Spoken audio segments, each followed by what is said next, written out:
Today, we're counting down Tylord's top 5 video games. My guest today is a true gamer and film critic. His YouTube channel covers a great variety of film and video game pickups. His reviews are so personal, you will feel like you are talking to a childhood friend. Together, we host a podcast about the greatest film franchise in history, Harry Saltzman and Albert R. Broccoli's James Bond. Without further delay, I bring you the most interesting man on YouTube, my friend, the one and only Tylord. How are you doing today, Tylord? Oh, I'm doing excellent. It's great to talk to you. I'm happy to be on your new show. I'm so excited that you're here. I've been very curious about what your favorite games are since we've done the James Bond stuff together. You had some very interesting takes on that. The conversation was always fascinating. So the expectations are high for me. No pressure, but I'm excited to hear about your favorite video games. Okay. So with that said, let's dive right in. And what's your first favorite game? Okay, you might not be as surprised with this. These are all pretty much typical answers you get from a typical gamer. There might be one that's kind of off the wall. But for my first one, I'm going to talk about The Legend of Zelda on the original NES. All right. And yeah, that was like one of the games that got me into video games, like early on in my video gaming life. 1987 it came out. I probably didn't get it until 88. But yeah, a huge impact on me, the Legend of Zelda, because I had never really seen anything like that at the time. I don't think anyone had seen much of that. I never had a PC growing up, and I never had a Atari 2600. Sure. My friend had a Nintendo, and I would go over there, and I think what started me in video games, my love for video games, was when he got the original Super Mario Brothers. Oh, and wow. And I just I got obsessed with that. We would take turns, or it was 2-player, but you just sort of take turns on that old game. Yep. I go, man, I'm like, I didn't know this is what video games were about. I thought it was just like a little guy climbing up ladders to a monkey to save the girl, or a little pack, or a little circle guy going around eating ghosts, and I thought those were pretty cool, but nothing like this where it's like a side-scrolling like adventure, and you have to take this little plumber through this like fantasy world, and like eight worlds and 4 levels apiece to save a princess from a dragon at the end. Like, I'd never seen anything like that. And it was just so fast paced. I should have put Super Mario Brothers in this list. Now that I'm going off on a Super Mario. No, it's okay, rant, right? but Because a lot of us, Super Mario was our introduction to video games, right? Or some version of Super Mario. Maybe not the original for the NES, but it's so cool that you got to play the original. Yeah. So I think my folks, my dad, we were not horribly poor, but I don't think we had the money to spend on stuff like video games. But my dad ended up getting us one for Christmas with Super Mario and Kung Fu. I should have put Kung Fu on this list too, darn it. I can tell you're getting a lot of honorable mentions in here on your first pick. Yeah. But anyway, the one that even like stuck out more than Super Mario was The Legend of Zelda. It just seemed like such a big, like, expansive open world, like kind of how games are today with the big open world, and you go around and search for dungeons and search for items to unlock more parts of the map. A lot of secrets, just like the feeling of freedom to go around and go around and try to complete the game from whatever angle, from whatever direction you want. I just never realized games could be like that. So Zelda really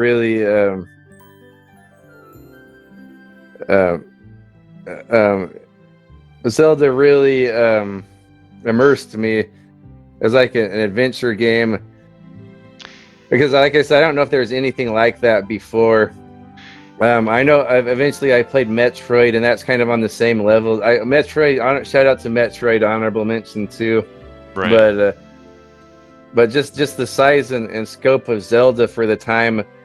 And it wasn't just that; it was like a fun game too. Like it was a simple gameplay mechanic, but very fun, very easy. It wasn't like super overwhelming to step into. Like if you're playing a turn-based RPG for the first time, I thought that was super overwhelming and confusing.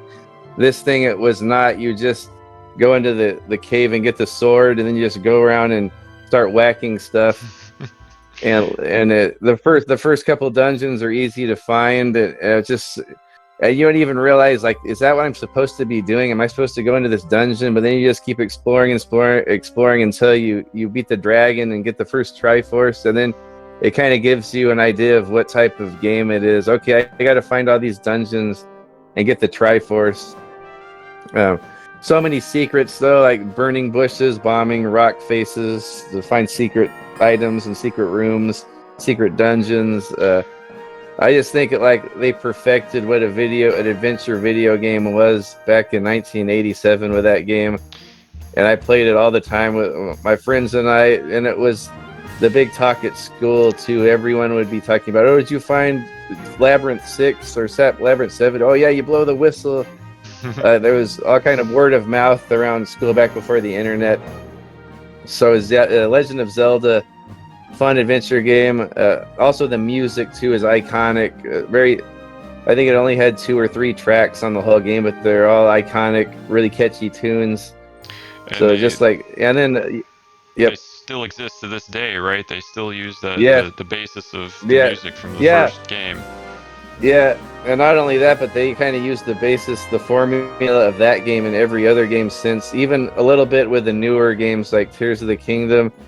But I would say like Ocarina of Time is just almost like a 3D version of the original Legend of Zelda. Like it checks all the boxes that the Legend of Zelda did.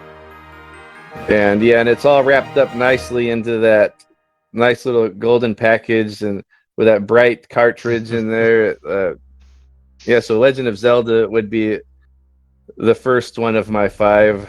But it's a hell of a first pick, I have to say, and also a game that for its time was, like you said, just the ultimate adventure game.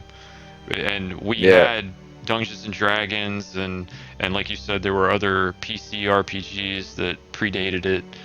But as far as a game that kids could play, that was very reasonably accessible on a console, you didn't have to have a computer. Computers were so expensive in the 80s. Most families didn't have them, but if you were lucky, you did have an NES, and you could play Zelda. And in some ways, that was just the ultimate adventure, the first Legend of Zelda. Oh, absolutely. So what a great first pick. Anything else you'd like to add about it? No, just that I think it's a timeless game. Shout out to Captain Keatson on YouTube. I just did a show with him, and we were talking about how we should share this game with the new generations because I think young kids would like it. Yes, I agree. Because everything is so retro now. Like everyone's obsessed with the 80s and everything. Right. And everyone loves Zelda. Like Zelda has just remained constant this whole time. Like back then, it was the most popular game, and now still with the Tears of the Kingdom, it's the most popular game. Yep. So I think youngsters would enjoy this game too. And as fun as Mario was, and Donkey Kong and all of that, the basic premise of get through the challenge and save the princess. Zelda was like the ultimate version of that in a way, because the challenges were so much more intricate, and you had to not only learn the combat mechanics, but you had to do all of the puzzles and think through how to get through the dungeons and different things. Like, it was a challenging game. Yes. And I would even made it more more just iconic, I think. A couple of those areas, some of those later labyrinths, it almost felt like one of those bullet hell shooters, like with all of the those little bubbles flying at you that take your sword ability away, and the dark nuts and the whiz robes shooting their wands at you. It gets Yes. pretty hectic towards the end. Very Right. satisfying though when you can clear out those areas. Right. The sense of satisfaction when you beat a Zelda game is a little different from Mario, I'd say. Yes. You do feel Yeah. like you know, to me, I feel a bit like Frodo coming back from Mordor. Yes. Yes. When I finish a Zelda game. Yeah. Wow, so that's great. Absolutely. And for me, my first Zelda game was A Link to the Past, which is Oh, still okay. one of my favorite games as well. And Oh, excellent. Ocarina Yeah. after that, Link's Awakening on the Game Boy. I've loved the series Oh, since I yeah. was a child, and Oh, excellent. as well. So I can't argue with your pick for that one. That is fantastic. So what's your next pick?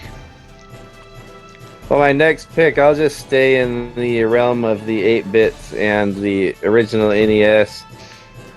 I was just going to pick one game from this series because, of course, I could put all three of them on there. Right. But I'm going to go with Super Mario Brothers 2. Oh, interesting. Very interesting. You wouldn't pick 3. Yeah. That's very cool. 3 is... I like... Maybe when I'm in a different mood on another day, I'll pick 3 or 1 even. Like 3 is so good. I'd say technically like 3 is the best of them, probably by far. But just that whole series and Super Mario World as well. I could put all 4 of those games in my top 5, but I want to save room for other stuff. But Mario 2 may have been the one I like the most, and I still play it, and it still gives me that warm feeling of nostalgia whenever I see it or I hear the music. Like I said, I love Mario 1 so much. That was the first video game I ever beat. I wish I still had the picture. My mom took a picture of me and my best friend and my sister standing there. I was holding the controller when it says, "Thank you, Mario." What does she say? You have saved the Mushroom Kingdom. Press B to select a world or whatever it is. Yep. But so Super Mario was the first game I ever beat, and I was super hyped for Mario 2. Like, Mario was my thing at that point. Like, I think I moved on from Inspector Gadget and He-Man and all that, and my favorite guy was Mario because of that game. And so I was super hyped about Mario 2, and I had the first Nintendo Power, which unfortunately I threw it away or gave it away, but the original Nintendo Power with Mario 2, the clay Mario on the cover. Yep, I remember. Yeah, it was free if you had the Nintendo fan club magazine. I remember that we had the Nintendo fan club, or it was called something like that. They were really short little cheap magazines we'd get, and then if you were part of that club, they sent you the first Nintendo Power for free. That's awesome. And I remember that magazine. I would just like read through it and thumb through it every day. It had so much on Super Mario 2, and I was so hyped for it.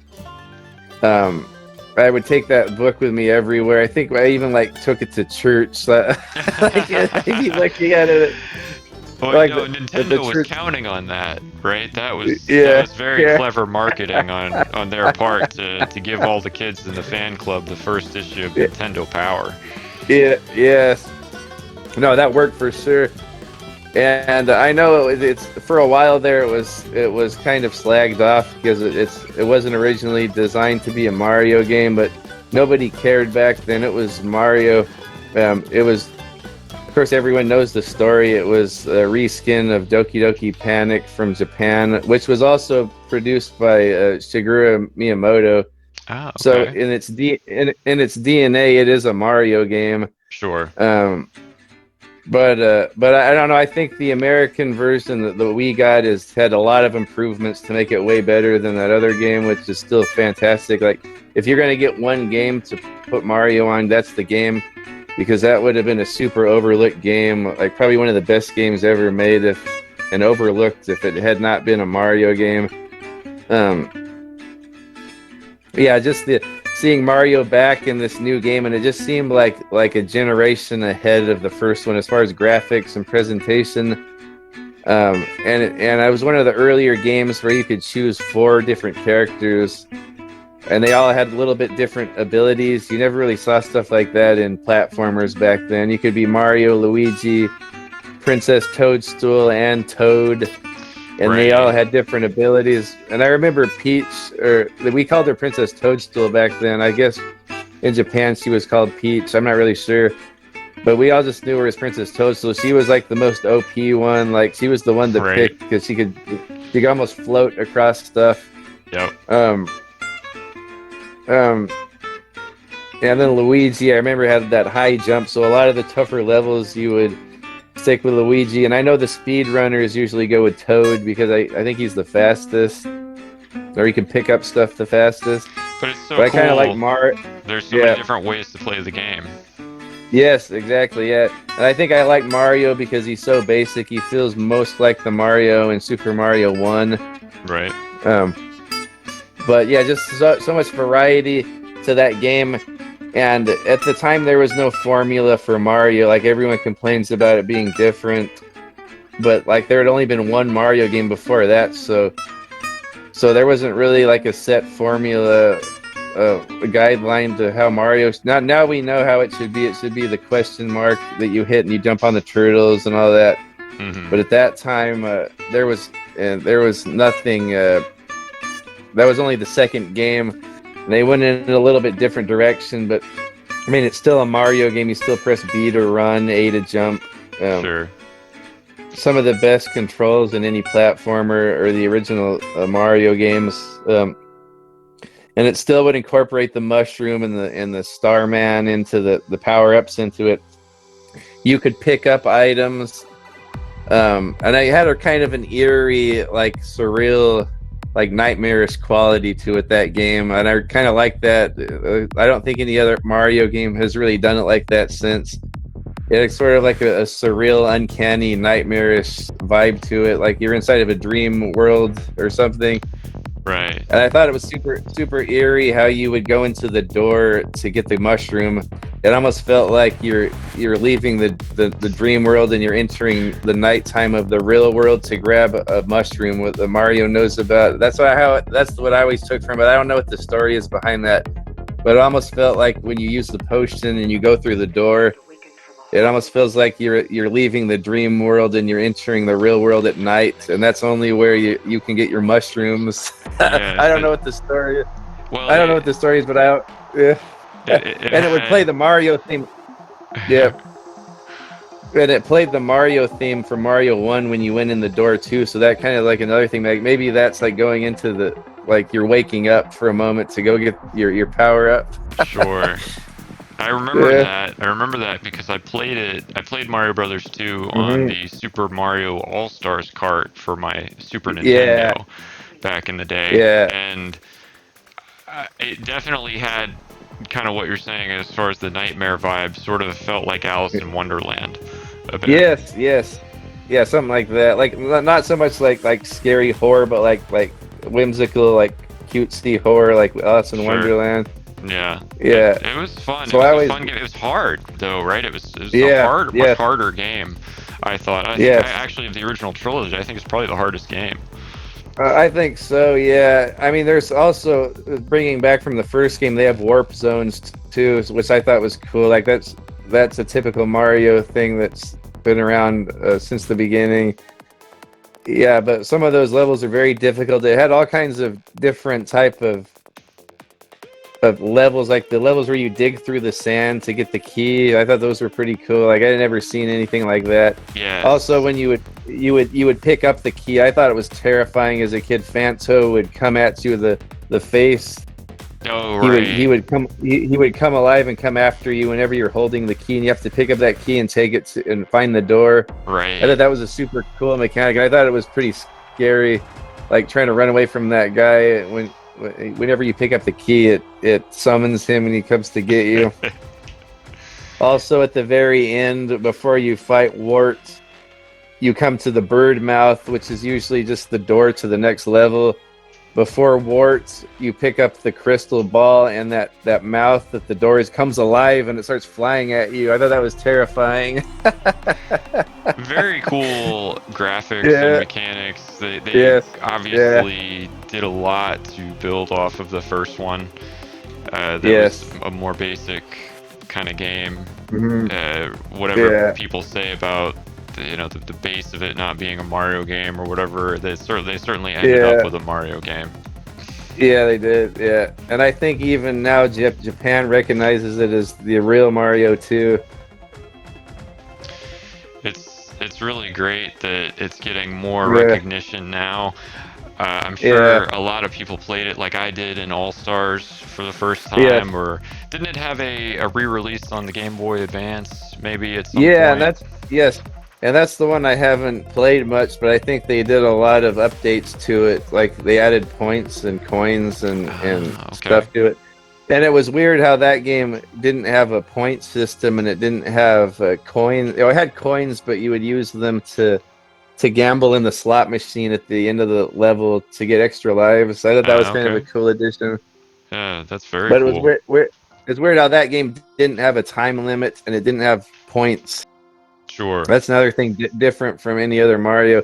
And if you notice, every level had a boss, even the sub levels. Like there was a Birdo at the end of mostly every level, and then at the end of the world, there was always a big boss fight at the end of the world, and they didn't repeat so much. Like the first game was always Bowser, or it was always another enemy disguised as Bowser, but it was always the same battle. On this one, it mixed it up a lot. There was Mouser, who I thought was a cool boss, the little Oh, mouse that yeah. throws bombs. I remember him. And I remember Fry Guy I thought that was a cool boss, the flying flaming head, and he would spit fire, and he had little children versions of him down there trying to get you. Yeah, and then there was Triclyde, I think his name was, the three-headed snake. Mm-hmm. And I think his name was I'm thinking of He-Man, not Clawful. I think it was like Claw Grip or something. The claw, or the crab, but he would throw rocks at you. Right. They had Yes. such a great variety of villains compared to the first Yes. game. Yes. Yeah, so and I think that a lot of the style of that game went on to Mario 3. Mario 3 was like a perfect combination of 1 and 2. Yeah. Times 10. Yeah. Yeah, so I'll go with Mario 2 for my next pick. Awesome.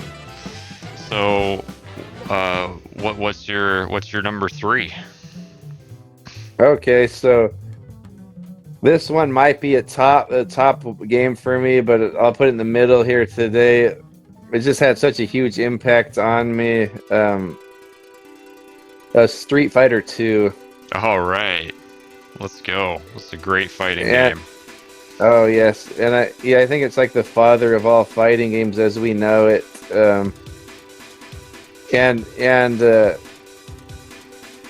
So I saw this game. I didn't even know about Street Fighter 1, and I'll say any version of Street Fighter 2 is my favorite game. Like you could pick the basic World Warrior 1 or the newest like Ultra Street Fighter 2. Sure. Like any of them would be my favorite game. Just because I think they nailed what makes a good fighting game. Of course, like every game has done it ever since. Pretty much copied Street Fighter 2, which is a good thing. But just seeing that game for the first time, I think I was at the pizza joint called Rico's Pizza in the town where I went to high school. I saw this game, and the graphics were so much better than anything else I'd ever seen. And they were big, huge sprites, really detailed, and they had a lot of frames of animation. And it wasn't like Kung Fu or Karate Champ or ER Kung Fu, where it looked kind of fake. Not to knock those games, but this game looked like cartoon characters fighting on the screen, and the sound and the music and everything was so fantastic. And I just remember just being mesmerized by that game and playing it all the time. I wasn't too good at it at the arcade at first, but I would just always want to play it. And then it was going to come out on Super Nintendo, and I think I saved all my money for a year and I ordered that off of Funko Land. Oh wow, you got the pre-order. Yeah, and so it came around the time it was released, and that's the game like my friends and I would just play over and over and over. Wow. And yeah, so Street Fighter 2 for sure, and I never really got really good at it until maybe I was a teenager. But yeah, I love that game.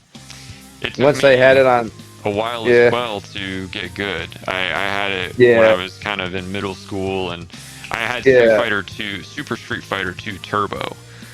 And I had got it used, you know, secondhand, and I had one of the Super Nintendo fight sticks, the joysticks oh, excellent. For it. Wow, yeah. And I remember playing Street Fighter 2 and Star Fox more than anything with that Super Nintendo joystick, and they were both so much fun.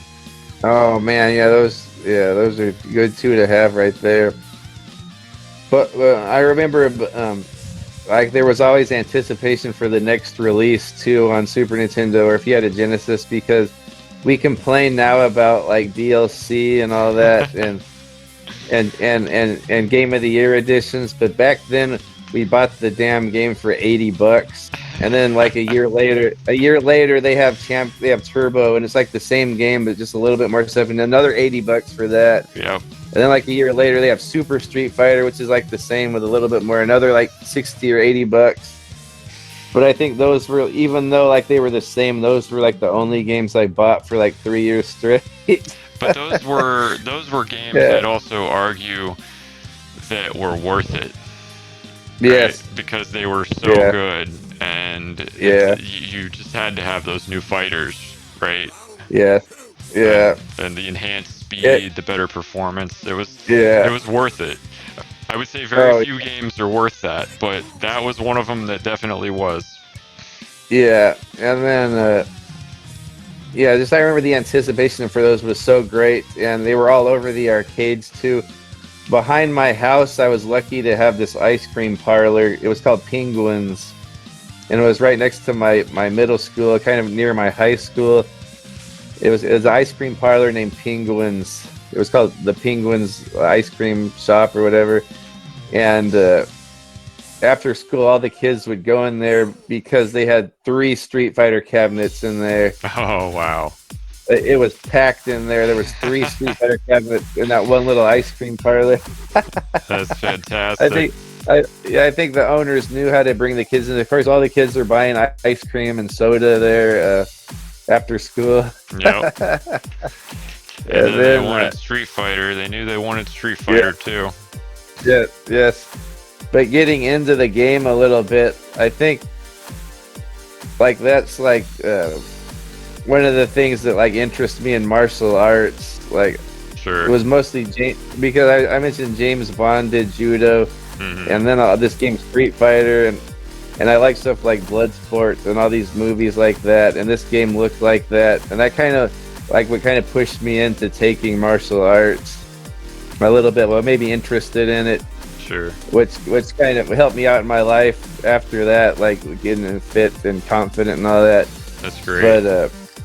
But anyway, as far as the game goes, like I said, the graphics are so fantastic, and the character design. Like I don't think there's ever been any more iconic, like a group of so many iconic characters in one game. Like every single character, like those original 12, are like iconic video game characters now. Like most, like 50% of the people you show them a picture of Blanka, they know who that is. Yep.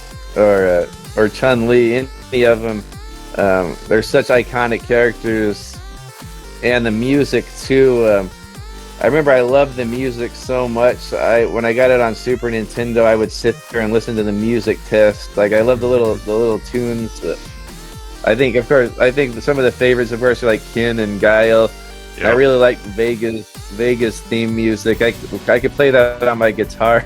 I would always play Vegas theme. But just such wonderful music, and it really fit the level. Like it gave it a flavor of whatever culture that was, or whatever country it was. Right. whatever. Vega was it Italy? Oh, he was in Spain. Spain. That's He was, right. yeah, he was. Spain. Yeah, yeah. Right. I love that The Mediterranean. bullfighting. That's right. Yeah, yeah. That has that fast like acoustic guitar sounding like Mediterranean sound. Yeah. Even though it was all done with like video game music, but it sounded really cool. And I thought it was really ominous that last stage with MR.BISON. You see the big bell there, and you hear the bell in the soundtrack. The boom, boom, Yes. boom. I thought that was like super ominous. And yeah, just the music and everything, the character design. Yeah, thinking how hot Chun-Li looked when I was a kid, like how much detail they put into Chun-Li. Like her legs are so detailed. I think they put a lot of effort. That was all we needed in the 90s. Yeah. That was... Yes. But there wasn't really anything that detailed before, like the shade of like her tights and the muscles and all the characters, like they're so detailed. All their muscles and their and their attire and like the way their gi is wrapped around them. The pixel artist did an amazing job for that game. Yes. So good for the time. It almost had it. A lot of the newer ones have more of an anime look, but that one kind of had a mixture of like anime with like realism that I haven't really seen in many games since. And it's interesting, right? Because it's so iconic, you'd think that it would be more common than it is. Yeah. I know a lot of games copied it, like Data East's Fighter's History. It had it had a look like that. And kind of a little bit like the Fatal Fury games, which I love, sort of had that same look. That's true. Yeah, but Street Fighter 2, ever since then too, like several years back, they had the Ultra version come out on Switch, and I would play that at work with my buddies at break time all the time. It's so good. And it's like the most, it's so smooth. It's like the smoothest version that's ever been released. I speaking of portable version, I have that package on Steam, and it works so well. Yeah. Oh yes. And speaking of on portable systems, even when I was a kid, I had it on Game Boy, and it's really pushing the Game Boy to the limit. It's not the perfect version of Street Fighter, but I remember just having that back then, like in the car, like on a road trip, having Street Fighter. It was just like so amazing. And I thought it was a decent port of it for an 8-bit little black and white console. That is so cool that you had Street Fighter, because I had Mortal Kombat 2 on my Game Boy. Yeah. I don't think I had Street Fighter, but Mortal Kombat 2 also was, in my opinion, a great port. When I was a kid, I loved that game on Game Boy. Yes. No, it is. It is good. I played that recently again. Yeah, I had that as maybe like when I was a teenager. I got that, and that's a fantastic port. And obviously, Mortal Kombat 2, another one of the best fighting games of all time. Yeah. In my opinion. Yes. But that was Oh yes. And so different from Street Fighter, but that is just such an interesting time, right? Because if you were into fighting games, it was like you were really one team or the other. But I was never really good at fighting games. I just really liked them. I liked the character designs and the levels and the music. And I loved it for Street Fighter and Mortal Kombat. I've been a fan of both series since I was a kid. I love them both. Oh, absolutely. Yeah, that Mortal Kombat 2 is like such a perfect fighting game. And like you said, it's similar to Street Fighter, but it made it its own thing too, like with the fatalities and the gore and all that, and the digitized actors. I freaking love digitized actors. I wish they would bring that back into games, especially now. They could probably do way more frames of animation and make it look way more realistic. They definitely can, but back then, it's still amazing to go back and look at the early Mortal Kombat games, because it's just it felt like photorealism back then. Like it looked more real than any other video game by far. Yeah. Oh, I felt the same way. Yeah. and they had their own style too with the with the gameplay. Like Street Fighter had the light, medium, hard attacks for punch and kick. Mortal Kombat did something totally different where there was a high punch, a low punch, a high kick, a low kick, and a block button. Yep. And they made that work really well for that type for their style of fighting game. And I think it's been the same ever since in Mortal Kombat, right? It's always the same button layout. I think so. I haven't played the latest games, but I do believe that's the case. The last one I played was X, and it was fantastic. I played Mortal Kombat XL a few years ago, and I was just blown away. The story mode in XL was so good. I couldn't believe how much care they put into that game. And it was just a fantastic experience for me as a single player kind of fighting game person. I'm lucky if I can beat the arcade mode. I never have a chance against my friends, but it's so cool to have a big campaign for arcade mode for a player like me. I loved it. Yeah, Mortal Kombat excels at that. I was kind of disappointed with Street Fighter V's campaign. It was just kind of off the wall, didn't make sense to me, but I don't know, did you ever play Mortal Kombat 9? I never did. It was on PlayStation 3 and Xbox 360. It was just called Mortal Kombat. I think you'd love that one, and it's probably my favorite after 2. Wow. Okay. Because what that is like a retelling of Mortal Kombat 1, 2, and 3, all like with a story mode onto it. Like the campaign is. Yes, and then it goes off the wall with like time travel elements or whatever, but the story is Mortal Kombat 1, 2, and 3, and I just love that game's the story mode in it. Okay, I have to play that game then. I didn't realize that was the premise. That one came out when I was really busy with personal stuff, and I totally missed out on it. But yeah, I will definitely have to go back. If that's the case, I definitely want to play that campaign. Yeah. That's a great one. Very cool. Thank you for the recommendation. So shout out to Mortal Kombat also. I didn't have any on my list. Right. But shout out to Mortal Kombat as honorable mention. And I even love the first game that ever came out. Just like seeing that thing, like you said, the digitized graphics. There's nothing like that. And I like the inner. And it had more of like that Enter the Dragon feel in that first game, and more of like a martial arts, like you go to a tournament to a martial arts. I love the vibe of Mortal Kombat 1 more than anything else, and the setting of it, and of course the digitized little actors, little martial artists on there. The music was fantastic as well. The different themes for the fighters, and the main theme of Mortal Kombat is so iconic. Obviously, it's the history of video games. Everybody, you hear the first 3 notes and you know it's Mortal Kombat. Yeah. And then his fight with Reptile was like the best scene in the whole movie. That actor, the martial artist that he fought was a martial artist named Keith Cook, who I'm a big fan of Keith Cook, and he played Reptile, and they had that awesome fight scene, Liu Kang and Reptile, like probably one of my favorite fight scenes in a movie.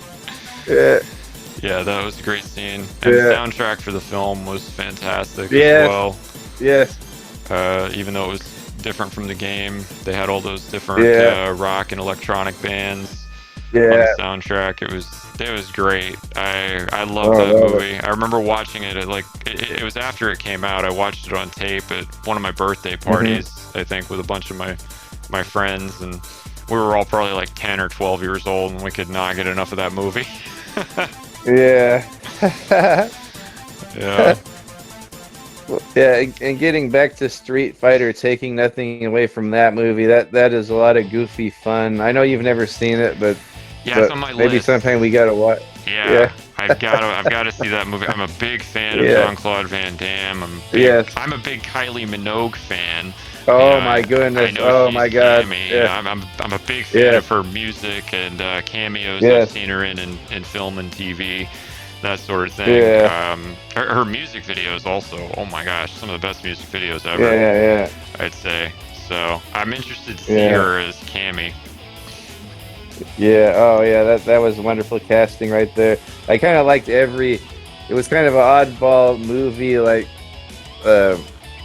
not too faithful to the source material, but it's a fun movie. Like Raul Julia just like tears it up in that movie as in Bison. Great. And he was so good as Gomez Adams in the Addams Family films. Yeah, that guy. Yeah, that guy's something great. Yeah, I got a feeling I'll appreciate it. I know it gets a lot of hate, but I think I'll probably like it just for the actors. Yeah. I'll probably find something to enjoy there. So anything else you want to add, or should we move on to your what are we on? We're on your number 4 pick. Yeah, so this will be the fourth one, and staying on the martial arts theme, I'm gonna go with Shenmue on Sega Dreamcast. All right, that's a deep cut. That's awesome. Yeah, I think that's the only one on my list that's kind of not a typical answer.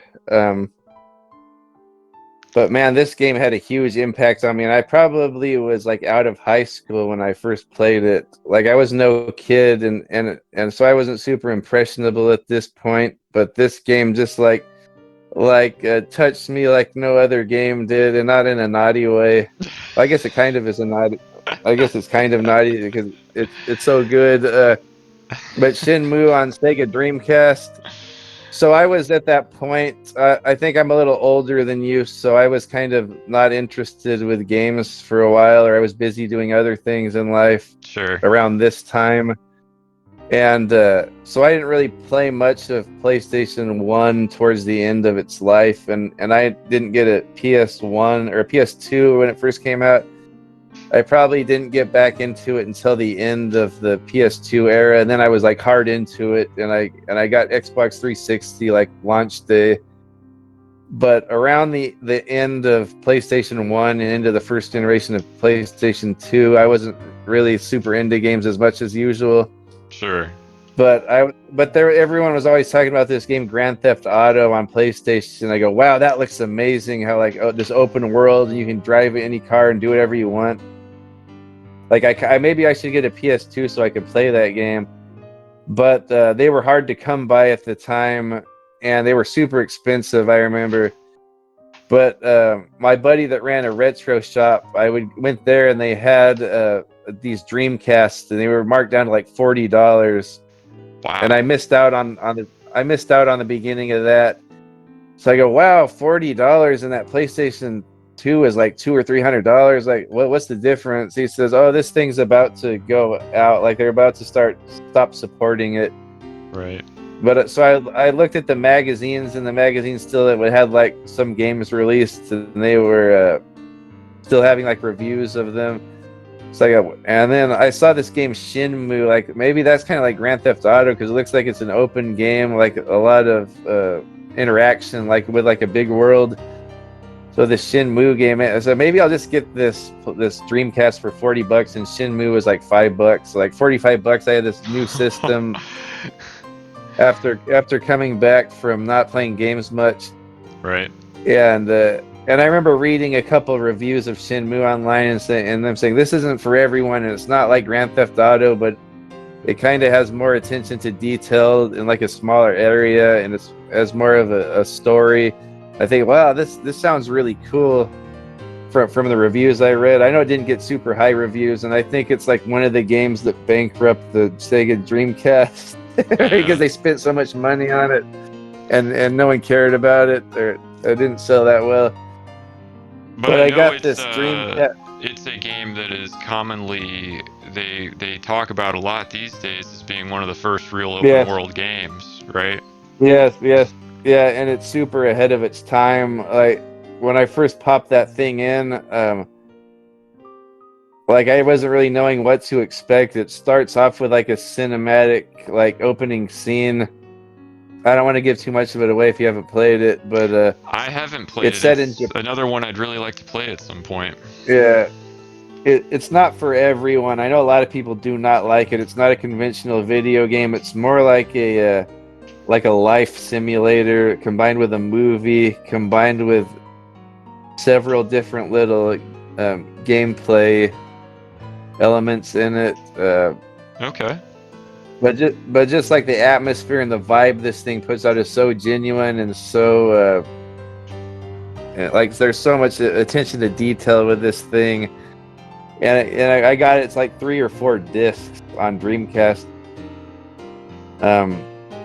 And I put that thing in, and it starts off like this movie, and it's in Japan in 1987 in this little town.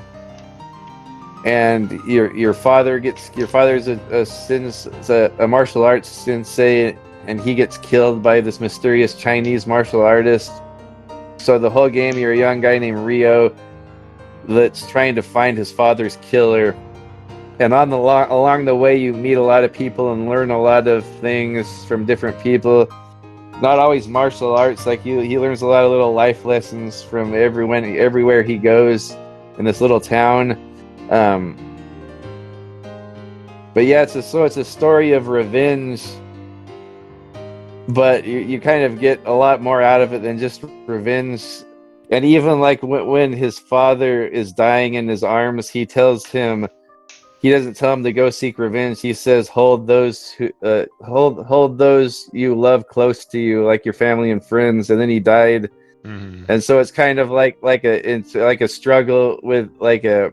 He doesn't really go by that. He just, of course, any young man would just went like, "I'm gonna kill the guy who killed my father." That's the most important thing to me. Like any young man would do that. Sure. But sort of like there's like that conflict that. And you see it along the way because he has like this perfect girlfriend, like she's a really pretty girlfriend going to college, and she really loves him, but he's kind of distant with her after this because he wants to go out and get revenge on his father.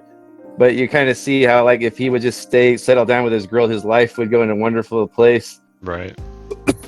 But he's not about that. He's just getting deeper into the darkness, seedy areas to kill his father's murderer.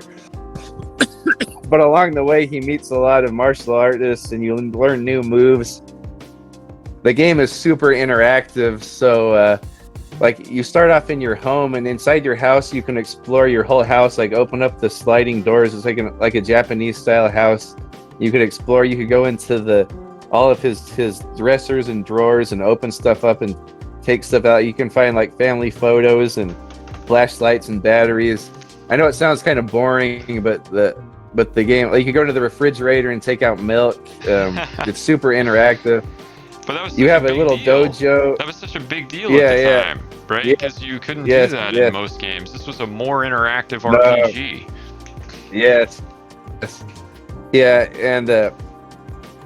and you could go to your dojo and practice your moves to get the stats better at your moves, or you could go. I remember when you go down into town, there's this empty parking lot, and it's just you can go in there and practice all your moves to like get better at them. I think that was like a cool thing, and it's just like a typical little parking lot, like on like a business street. And a lot of times when I'm with my wife and we're driving by like downtown or something, there'll be like a little parking lot like that. I go, "Oh, look, there's the parking lot to go practice our moves," like because it looks like just like a little. That looks like the little parking lot from Shenmue. But like you're in this little town called Doboita in Japan. It's based on a real place, and it's a little market street, and like every market owner is outstanding in front of their store. So you can go around and talk to all of them and ask them like, "Oh, have you seen that Chinese man? Or have you seen the dialogue is like one of the things people think is hilarious, like the voice acting. Like at one point he's looking for sailors, like his so he's going around asking, "You know any sailors? Like have you he'll go around and you can go up to little kids. Little kids are playing, "Excuse me, do you know any sailors?" The little kid will say like, "I don't think they'd be asking me stuff like that." I'm just a little kid. That's great. But the gameplay, it's mostly just, I'd say, like point and click style game where it's like you're finding clues to advance the story. Sure. But along the way, just like in any game, there's the quick time events. So like someone will attack you, and then you'll have to hit the right button to go through like a fight scene. Sort of like a lot of games. I think that may have been one of the first games to ever do that. I know it's big and it got big in Resident Evil and other games. Sure. And other than that, there's fighting mechanic, and it uses the Virtua Fighter engine. The game is made by Yu Suzuki, who did Virtua Fighter, and Okay. he did all kinds of old arcade games like Hang On and Space Harrier and Outrun. Wow. But this is probably the most epic game he's ever made. But he has that Virtua Fighter, and they use that same engine in the fight scenes. So you'll run into scenarios where you have to fight people, and and Rio fights in the Virtua Fighter engine, and so it's really good fighting engine. Although it's not in that much of the game, it's fantastic. At the end of the game, you have like a 50-man fight, like you're fighting like 50 guys in the harbor. There's a long fight sequence at the end. Other than that, there is a motorcycle sequence where you're racing. The bad guys have your girlfriend, and you're racing through the city on a motorcycle. It's sort of reminiscent to Hang On. And speaking of Hang On, you can go downtown in the game. There's a little arcade called U Arcade, YOU. That's the name of the arcade. I don't know if it's like a play on Yu Suzuki, whose last name is YU, but it's called U Arcade. Yeah. And you go in there, and it has like darts games you could play. The dart game is pretty addictive, and it has like little QTE games, like to practice your skill with QTE, like Simon Says type stuff. But then inside the arcade, there's a Space Harrier and a Hang On arcade that you could put quarters in and play the actual Sega arcade game within the game, which I thought was really cool. You could play Space Harrier and Hang On in there. That's so cool. Yeah. So I just think that game's super immersive. Like, it really sucked me into it and got me is what got me back into video games again. And I just wish like there would be more games like this. I know Shenmue 2 is fantastic. I love that game. Recently there was a Kickstarter. Yu Suzuki he recently did make Shenmue 3 a few years ago, which I like, but it doesn't quite have the same style of the old one. The new one is more RPG-ish, like you have a lot of stats. I do like part 3, but 1 and 2 is where it's at. But I'll probably put 1 is in my top 5 favorite games. Okay. That's very cool though that the others are still fun to play. Yeah. And I think it's so awesome he used the Virtua Fighter engine, and it was the same guy that made Virtua Fighter. That's Yu Suzuki. That's very cool. And I loved Virtua Fighter too. Both of the first 2 games, I was a big fan of. Oh, excellent. Yeah. I kind of missed out on those. I mostly was in a Tekken guy. I never really got into Virtua Fighter too much until part 4. Sure. But most of my experience was Virtua Fighter was mostly Shenmue, because apparently Shenmue originally started. Yu Suzuki was going to make it a Virtua Fighter RPG. That's what it was, and Ryo was what's his name, Akira from Virtua Fighter. So Akira is kind of like Ryo, the main guy, is kind of based on Akira from Virtua Fighter, although they changed it to be its own game. You see a lot of Virtua Fighter pop up within the game. Like, you can go up to gumball machines and buy the toys, like put the yen point, and you can collect. Like, there's a bunch of little Virtua Fighter little figures you could collect. I love that. I think Ryo has like posters of Virtua Fighter in his bedroom, or maybe it's his brother type character, his fellow student, I think, or maybe Fuku-san. Maybe he has a Virtua Fighter. I don't know. There's so much detail in that game, I can't really place it, but that's so cool. Yeah. What a great pick. Definitely one of the more interesting picks. I figured you'd have some anyway. That I wouldn't be able to predict. That's definitely one of them. Super Mario Brothers 2. I don't know how many people would pick that as their favorite Mario game, but that's very cool as well, right?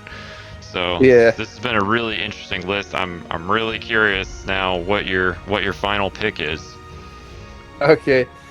My final pick is probably my favorite game of all time, which says not a lot because I never thought anything would surpass Mario 1, 2, and 3, or Zelda or Street Fighter.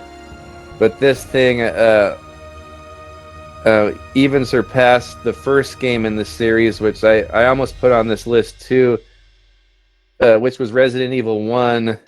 But my favorite game of all time, all on top of the top 5, is Resident Evil 4 from All 2005. Wow, that's Yeah, awesome. and I know a lot of people share that as their favorite game, man, I just can't think of any other game I put so much more time into, that I played through so many times, and every time I play it, I enjoy it. There's not one slow or boring moment in the game. Like the pacing of the game is just so perfect. Onto every section, it just gets better and better and better, and there's never a slow point. Like I first played it on my GameCube, and because being a fan of the first 3 Resident Evils, I go, I got to get this new Resident Evil 4. Like, I know it looks a little different, but I'm sure I'll like it. I played the demo at GameStop, and it was like over the shoulder with like a laser sight. Like, oh, it's kind of like Splinter Cell. Because like Splinter Cell, he would go over the shoulder, and he'd have the laser sight. Sure. But it still had that tank control that the first 3 games had. And a lot of people complain about that, but I think it's what makes the game so good. Just the way they perfected that tank control in this style of game. Absolutely. Which is balls to the wall action. It's an action game. Still a little bit of horror in it, but I think it's like the best third-person shooter ever made. Wow. Just so satisfying to get. Like, you cannot actually move and shoot at the same time. You have to stop and aim, which brings a lot of tension into it, and it really makes you like strategize, like run away from a group of people, and then like the quick turnaround is so satisfying too. Like get clear to the enemies, then quick turnaround, and then like they'll all be funneling in at you. Then you can start either popping them in the knees to make them fall over, or shoot them in the head. And once you shoot them in the head, you can go over and karate kick him. And karate kick is almost like a crowd control type move. Like, he does the big spinning roundhouse. Leon, the main character, does the spinning roundhouse. It almost feels like a beat 'em up, like a throw or something, and a beat 'em up, like your nice crowd control. So action oriented compared to the first one. I think it really works that Leon is the protagonist, because you kind of feel he's kind of a familiar guy, but now he has.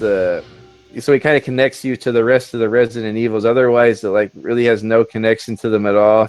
Mm-hmm.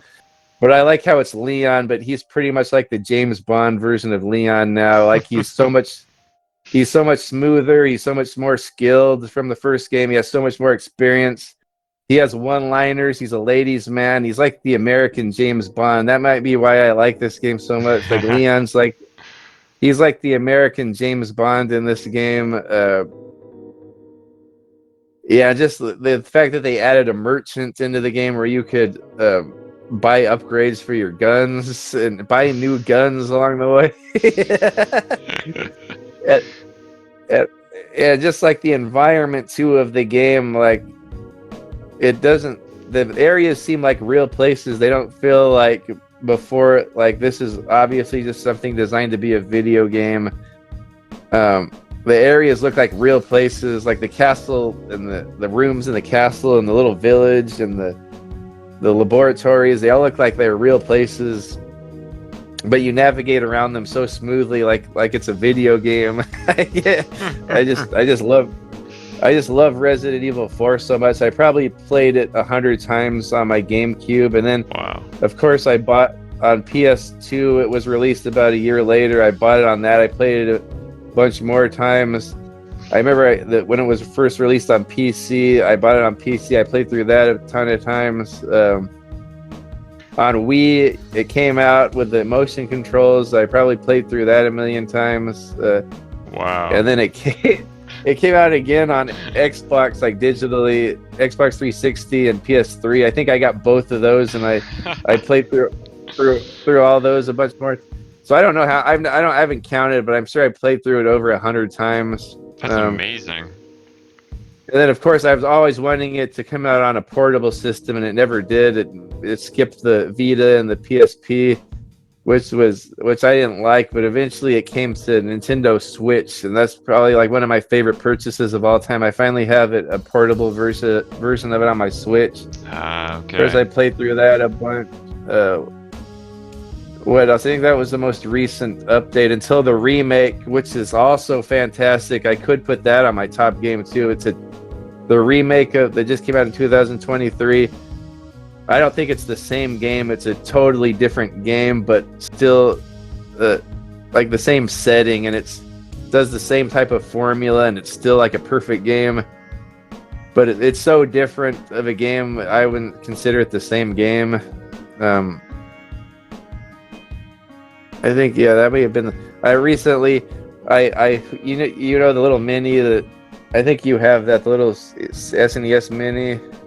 I used to have one of those. Yeah, I gave it to a buddy of mine. But yeah, I had one of the minis. So recently, I used the mini controller, the Super Nintendo controller. I plugged it into my Wiimote, and I played through all of Resident Evil 4 on normal and hard with a Super Nintendo controller. That because sounds you can really challenging. What's so good about the controls, though, it's so basic. You don't need two analog sticks. You can just use the D-pad. Okay. It's really basic controls, so you can play through the game with just a Super Nintendo controller. I remember the only problem I ran into was you can't zoom with the sniper rifle because there's the Z button. So it's hard to aim with the sniper rifle. Yeah, okay. But other than that, it's just like I've got through it just fine with a Super Nintendo controller. That's so cool. Obviously, you really love this game and you have played so many different versions of it. What was your favorite version? They're all pretty much the same. I'd say probably the first version on GameCube nailed it. Like it had way better graphics than the PlayStation 2 version. And that's when I probably played the most because of like the first one I got. But the PS2 version added stuff. It added a campaign with Ada. Oh, okay. So I really like the PlayStation 2 version a lot, and I thought that was super impressive that they were able to run it on PS2, because I would never have expected PS2 to be able to handle that game, but it handles it very well. And a lot of times you forget you're not playing the GameCube version, but every game since then had all of the extra content with Ada. So like the Wii versions, the PC, all of it from then on out had all of the extra content. So I'd say probably the best way to go, I guess, the Wii version, because you could play it with the nunchuck and Wiimote, like with the aiming, or you could play it with a GameCube controller, or you could play it with a Pro controller, or you could play it with my Super Nintendo mini controller. I love it. That's fantastic. Yeah. I'm really glad that you like the remake too, because so many people they don't like these remakes that are coming out for different games, or they're just so attached to the old one they're not willing to try the new ones or whatever. So I'm really glad that even though you said it was different, it was something that you really enjoyed. That I don't know what it is about that new game. It's so perfect. It's like, I know Happy Console Gamer was talking about it, like he loved it so much because he hadn't played Resident Evil 4 in many years. Sure. And I could see how if you hadn't played it since, like, if I play it all the time, so I know the game in and out.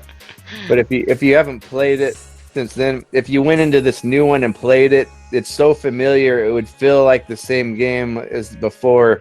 Okay. It's almost like one of them is a fever dream of the other one. They're so similar, but they're not the same at all. I could like write an essay about all the differences. Like it's not that anyone could point out the differences. It's not the same game. Like every area is different, especially in the castle. Like it's not laid out the same at all. But I think the first part of the game, it's laid out the same. It's just like you come at it from a totally different. I don't know. It's just like a perfect remake where it keeps the same vibe and the same setting, but it just modernizes it and makes it and adds different scenarios. That's great. I'm so glad. I'm definitely gonna play it. I've only played the first two games, or I played Resident Evil 0 and 1, the HD remakes of both of them. Had a great time. Played through with both the characters in each of them. And so now I'm on Leon's first game, right? I'm on Resident Evil 2. And great! What are you playing? Are you playing the original or the remake? I have the remake on Xbox, so I'm probably gonna play the remake. But you know, I could probably get the original as well at some point, because I've got this PS1 now. So I would say either one of those are great.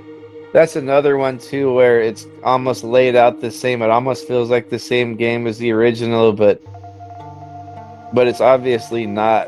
And I think the new one's even more challenging than the original. Wow. Okay. You would think it would be easier because it's over the shoulder and you can see what you're doing. And modern but I controls. think maybe the remake, modern controls, but I think it's actually tougher than the original. Now, is that just because you played the original probably 100 times as well, or did you play that one as much as 4? It could not as much as 4. It could be that, but I don't remember struggling as much, like even first time on the original as I did on the remake of 2. Okay. Yeah, Gotcha. but I mean it's a great game though. I think that's like a high.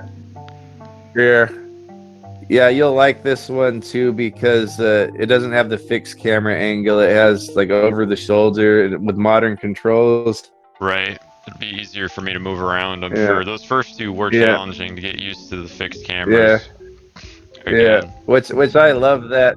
I love that it makes it feel like an old horror movie. I love the fixed camera angles, and that's kind of what makes it challenging, because I think if you could see what you were doing, it might be a little bit too easy because the zombies are so slow.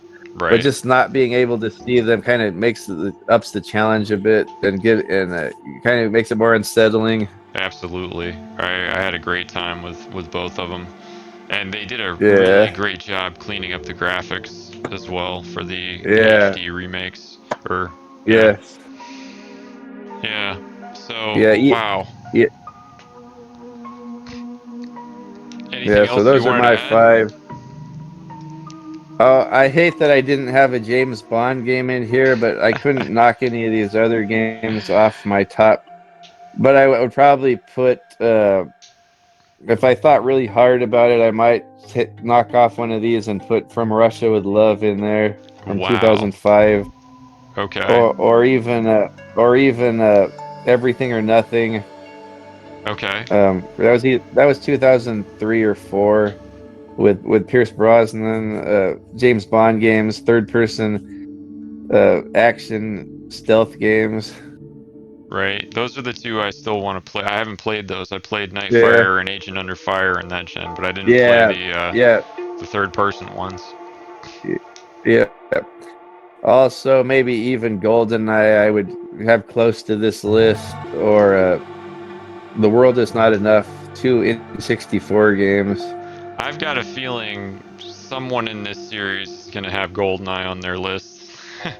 Yeah. And we'll do a deep dive into GoldenEye. Yes, heck yeah. But thank you so much for your time and this is such interesting picks as well. Everybody's got an interesting list, and I knew you'd be no exception. All right. No, I was happy to be here. So yeah, it's always fun to talk to you. Some great variety there.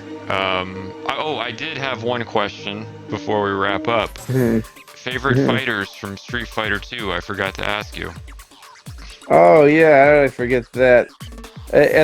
When I first started, I was always gravitated towards Chun-Li because her legs look so good. So I would always pick that. And then I grew to like her because she could jump so high and she was fast and you could get in Yep. high with the jump kick. Right. But after I sort of figured out the game, and she had that stomp too. Yep. And the you could stomp and then land and then go into the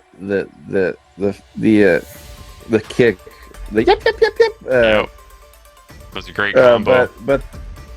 But later on when the other games came out, I like being cheap with MR.BISON with his Psycho Crusher. You could cheese through the game with that, but eventually I settled down with Ryu, just because he's so basic. All of his moves are solid and basic, and I think I settled down with Ryu as my go.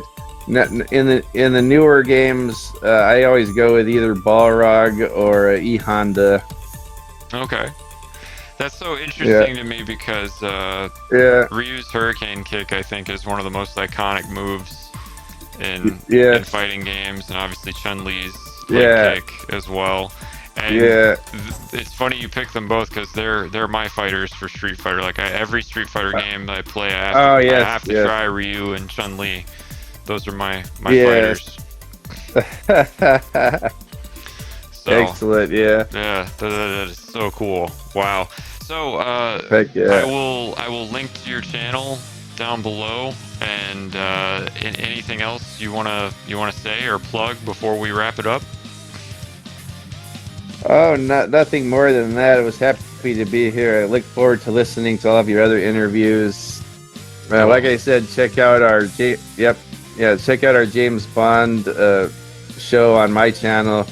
Right. Had a lot of fun making that. That was really fun, and we're gonna do the James Bond film reviews coming up, and hopefully eventually we'll do games and books as well, because I gotta read the books and I got a few more of these games I gotta play. Yeah. And we can do that too. Absolutely. Yeah, it's gonna be fun. Yeah. Yeah. So thank you, and thanks to everyone who tuned in today, and have a great day. Bye. Hey everybody, it's Wubs. Thanks for watching the show. I hope you enjoyed it as much as we enjoyed making it. If you made it this far, please give us a like and share it with your friends, and let us know what you thought of the picks and the conversation. Also, if you would like to be on the show, please let me know, and have a great day.